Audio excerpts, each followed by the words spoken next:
샬롬, 사랑하는 성도 여러분, 귀하신 우리 주님 예수님의 이름으로 문안 인사를 드리며 예배에 함께 하심을 환영하고 축복합니다. 오늘도 우리를 불러주신 하나님께서 우리에게 크나큰 은혜로 채워주실 줄로 믿습니다. 함께 기도하면서 새벽 예배 시작합니다. 사랑과 은혜가 풍성하시고 존귀하시고 참 좋으신 하나님 감사합니다.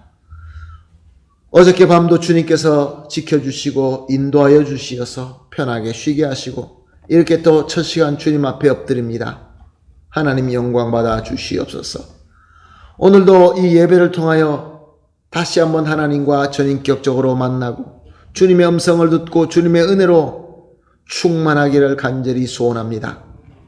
그래야 해서 우리 모든 성도님들이 주님의 은혜로 말미암아 아픔이 치유받고 약함이 강하게 되고 또 여러 가지 문제를 하나님으로부터 위로받고 지혜받고 그래야 해서 우리 모든 성도님들의 영육간에 강건하며 함께 예수 그리스도의 장성한 분량으로 성장할 수 있게 하여 주시옵소서.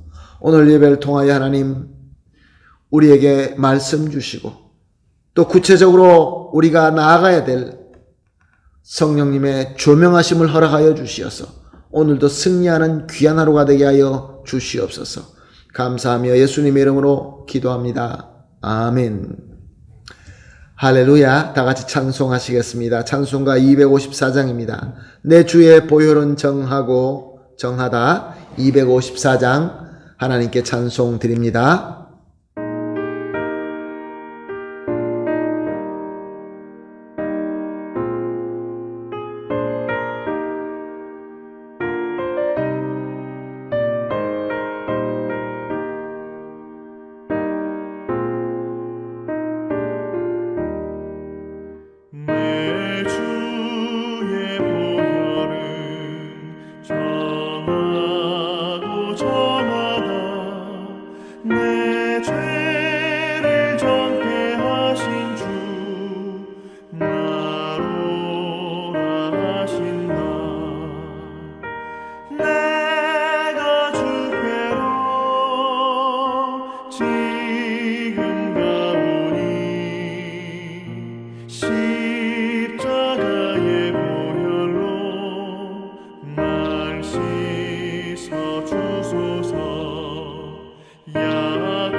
아멘. 할렐루야. 감사합니다. 계속해서 말씀 봅니다. 민수기서 9장 6절에서 14절 말씀입니다. 민수기서 9장 6절에서 14절 함께 보시겠습니다. 그때 사람의 시체로 말미암아 부정하게 되어서 유월절을 지킬 수 없는 사람들이 있었는데 그들이 그날에 모세와 아론 앞에 이르러 그에게 이르되 우리가 사람의 시체로 말미암아 부정하게 되었거니와 우리를 금지하여 이스라엘 자손과 함께 정한 기일에 여호와께 헌물을 드리지 못하게 하심은 어찌함이니까. 모세가 그들에게 이르되 기다리라. 여호와께서 너희에게 대하여 어떻게 명령하시는지 내가 들으리라. 여호와께서 모세에게 말씀하여 이르시되 이스라엘 자손에게 말하여 이르라. 너희나 너희 후손 중에 시체로 말미암아 부정하게 되든지 먼 여행 중에 있다 할지라도 다 여호와 앞에서 마땅히 유월절을 지키되 둘째 달 14째 날 해질 때에 그것을 지켜서 어린 양의 무교병과 쓴 나물을 아울러 먹을 것이요 아침까지 그것을 조금도 남겨두지 말고 그 뼈를 하나도 꺾지 말아서 유월절 모든 율례대로 지킬 것이니라. 그러나 사람이 정결하기도 하고 여행 중에 있지 아니하면서 유월절을 지키지 아니하는 자는 그 백성 중에서 끊어지리니 이런 사람은 그 정한 기일에 여호와께 헌물을 드리지 아니하였은즉 그의 죄를 담당할지며 만일 타국인이 너희 중에 거류하여 여호와 앞에 유월절을 지키고자 하면 유월절 율례대로 그 규례를 따라서 행할지니 거류민에게나 본토인에게나 그 율례는 동일할 것이니라. 아멘. 사랑하는 성도 여러분, 하나님의 말씀은 하나님께서 주신 그 말씀대로 지켜야 하는 것입니다. 특별히 하나님의 백성이라면 더욱더 그래야 합니다. 하나님께서는 이스라엘 백성들에게 이제 공동체로 함께 드려야 되는 거룩한 의식으로서 유월절을 지키라 라고 말씀하셨습니다. 그리고 그 방법은 예전에 이스라엘 백성이 하나님의 은혜로 출애굽할 당시에 있었던 일을 그대로 재현하는 것이었습니다. 왜냐하면 하나님께서 이스라엘을 향한 뜻은 이스라엘 백성들의 자손 대대로 가장 처음에 임하신 하나님의 능력으로 받았던 그 귀한 은혜가 자세히 알게 되고 간절히 사모하는 믿음을 가지는 것을 하나님께서 원하셨기 때문에 그렇습니다. 이스라엘 공동체는 모두가 계속하여서 이 하나님의 구원의 역사를 잘 알아가고 이로 인하여 은혜의 감동을 받고 항상 하나님 안에 거하게 되었던 것입니다. 이렇게 이스라엘 백성들은 오늘 본문 말씀을 보게 되면 하나님의 명령을 잘 순종하여서 출애굽한 지 1년 1개월 만에 시내산 광야에서 첫 유월절 의식을 은혜의 감동 안에서 드리게 되었고 그때부터 오늘까지 계속 드리고 있는 것입니다. 그런데 이런 큰 공동체가 있게 되면 하나님의 말씀이 있고 그대로 지켜진 그 공식 하나로만 충분하지 않습니다. 왜 그렇습니까? 항상 예외가 있기 때문에 그렇습니다. 어떤 예외를 오늘 본문은 말씀하고 있습니까? 정말로 하나님 말씀대로 공동체가 같이 드리는 이 귀한 유월절 예식을 함께 참여하고 드리고 싶은데 시체로 말미암아 부정하게 되므로 율법대로 7일 동안 정결 의식을 치러야 되기 때문에 이 거룩한 예식에 참여할 수가 없게 된 것입니다. 그래서 이들은 모세를 찾아와서 간절하게 간청합니다. 우리는 이 하나님께 드리는 이 귀한 의식을 같이 드리고 싶은데 하나님의 정한 기일이 우리는 부정하게 됨으로 말미암아 함께 할 수 없다. 여호와께 헌물을 드리고 싶고 여호와께 경배를 드리고 싶은데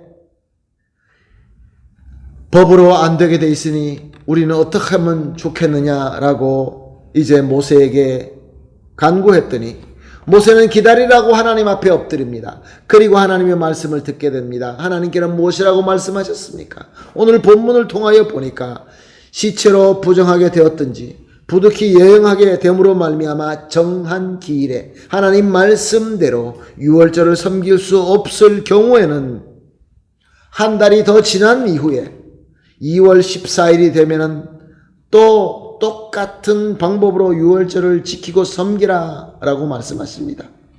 여기 임하는 하나님의 은혜는 첫 번째 정한 것과 똑같이 주시겠다라는 그러한 하나님의 귀한 말씀인 것입니다. 자, 여기서 우리가 무엇을 발견할 수 있습니까?